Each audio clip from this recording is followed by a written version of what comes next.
Olá pessoal, tudo bem? Estou aproveitando a deixa para levantar um pequeno debate a respeito da principal manchete dos jornais de hoje. Ontem, o ministro Ronaldo Nogueira informou que no desenho da reforma trabalhista que irá ser proposta pelo governo Temer até dezembro de 2016, haverá a inclusão da possibilidade de duas novas formas de contratação, uma através da produtividade e a outra através de horas trabalhadas. Além disso, informou também que haverá flexibilização de jornadas de trabalho diárias para até 12 horas. Mas afinal, o que isso significa? Antes de tudo, eu gostaria de fazer um pequeno adendo. Se há intenções obscuras por trás de cada projeto proposto pelo novo governo, eu não sei. Eu não sei e não irei prejulgar, muito menos terei a pretensão de dizer o que vai acontecer no futuro. Apenas irei propor um pequeno debate baseado no que foi de fato dito. No meio da nossa atual bipolaridade política, muitas vezes nos perdemos no mérito das questões. Esquecemos de analisar profundamente questões complexas e as pré-julgamos apenas por amor a uma determinada causa ou uma determinada ideologia ou posição política. Vi muitas pessoas hoje perdidas em relação ao que de fato pode mudar em relação à reforma trabalhista.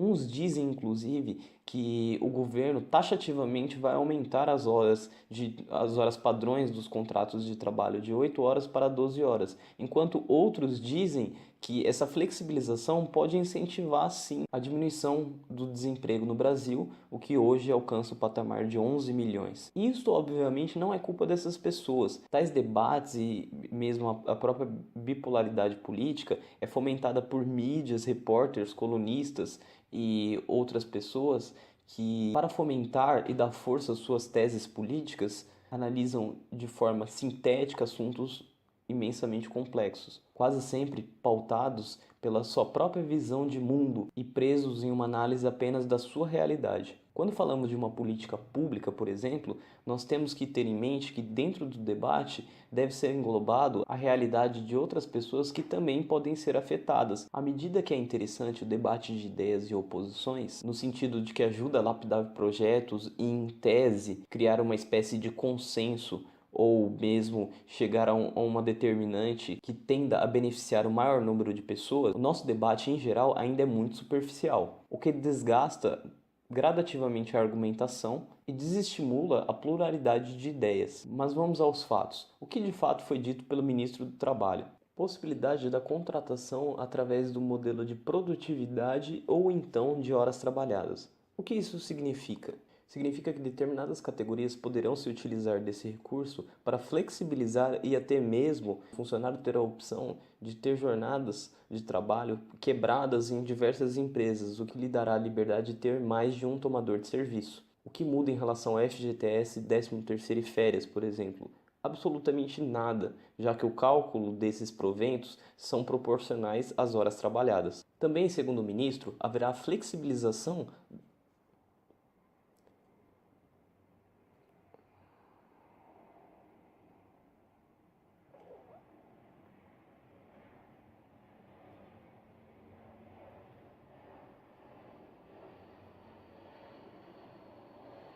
É foda essa porra desse avião.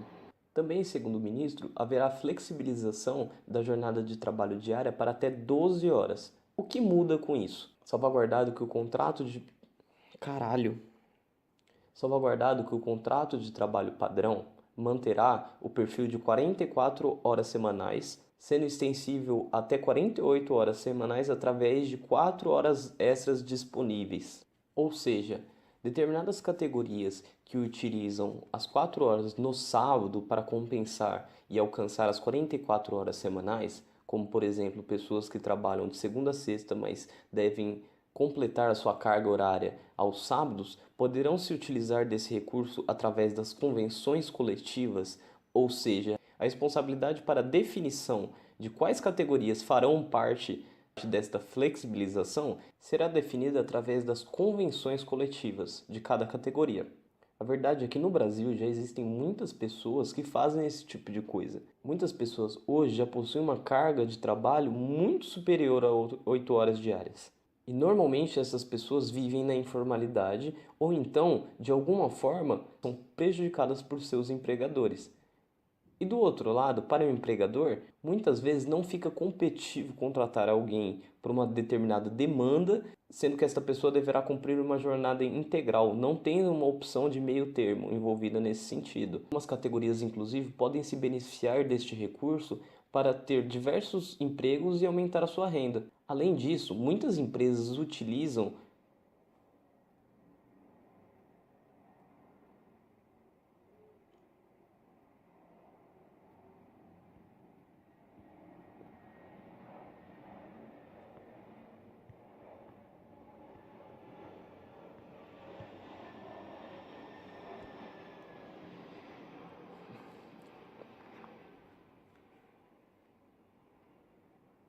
Além disto, muitas empresas hoje já utilizam deste recurso de compensação dentro da semana para liberar seus colaboradores no descanso de final de semana, ampliando a jornada diária em comum acordo. Ou seja, a flexibilização, não o engessamento de contrato, não dizer que uma pessoa vai trabalhar de 8 horas por dia para 12 horas por dia, mas a flexibilização, a opção de se existir vários tipos de contratos trabalhistas, vários tipos de jornadas de trabalho diárias, pode estimular sim o emprego, pode inclusive ajudar as pessoas a obter rendas maiores e ajudar empresários a tornar sua empresa um pouco mais competitiva no mercado. Analisando pelo lado humano, nós temos uma outra questão. De forma bem generalista, isso significaria que o brasileiro vai trabalhar mais? Não necessariamente, já que a proposta não é engessar, mas fornecer novas opções, sendo a ampliação da carga horária algo definido em comum acordo entre o empresário, a categoria que representa o colaborador e o funcionário em si. Concluo com o seguinte: especificamente esta proposta não corrompe os direitos trabalhistas, apenas nos dá duas certezas. A primeira é que temos muito a debater com os representantes sindicais para chegar a um consenso, e o governo federal tem muito que melhorar o seu marketing.